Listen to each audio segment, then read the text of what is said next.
kumuka kwatiri vanhu kuti tidanane Mwari vakadonhedza rudo pasi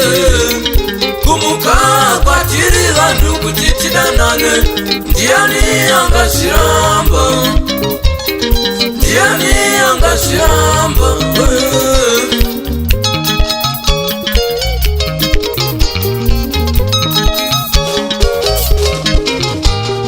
chondishamisa chiko rudo tirwisanisa imbwa hono dzorumana kurwira dzimwe dzichisiya misha yadzo kunogara ikoko chero nguva yekudya chaiyo hadzisisina dzichishayisana mukana dzichishayisana mukana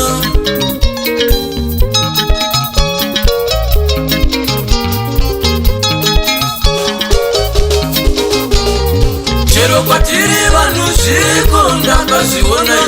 kutonzerana kumeze imwe varume vaviri tichirwira mukadzi wani tichirwira mukadzi wani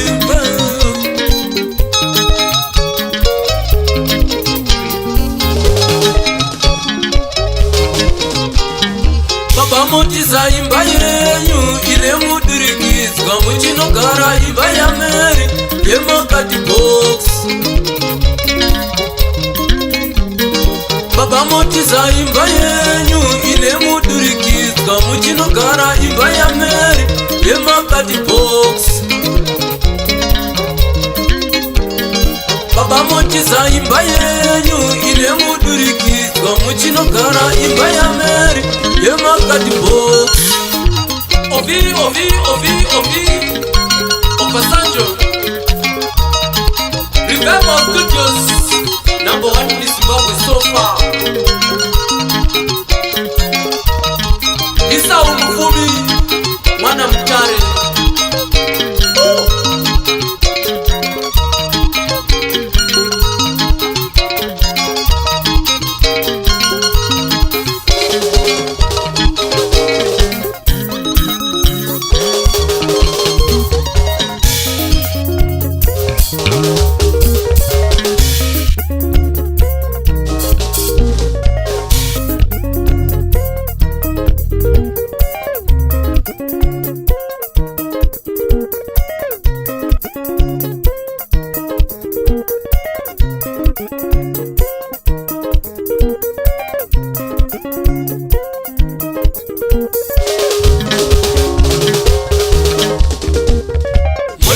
munhukadzi nemunhurume vachifamba vakatsamwa ziva mukadzi nemurume vemumba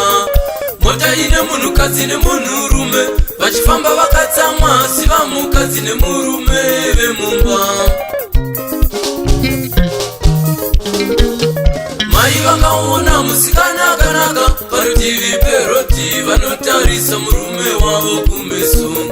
mai vakaona musikana akanaka parutivi perodi vanotarisa murume wavo kumeso kuti vaone akatarisepi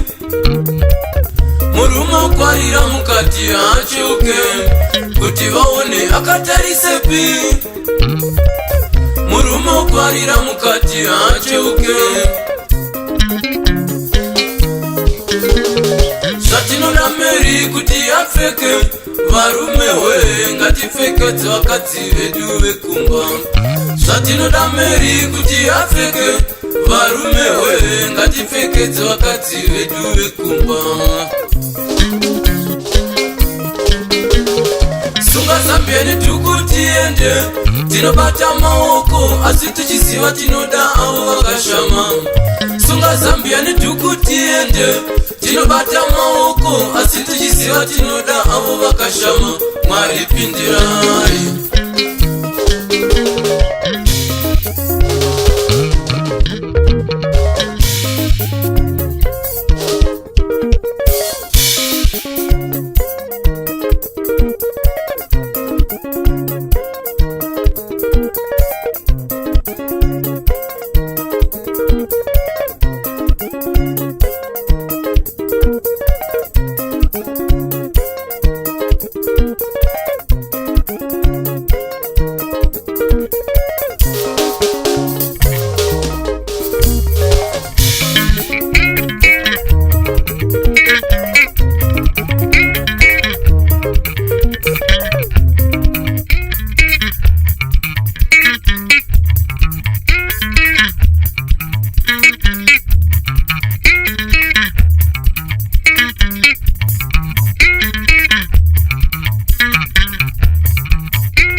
zachina azvireve ndinoida sikuti ndisaitsika.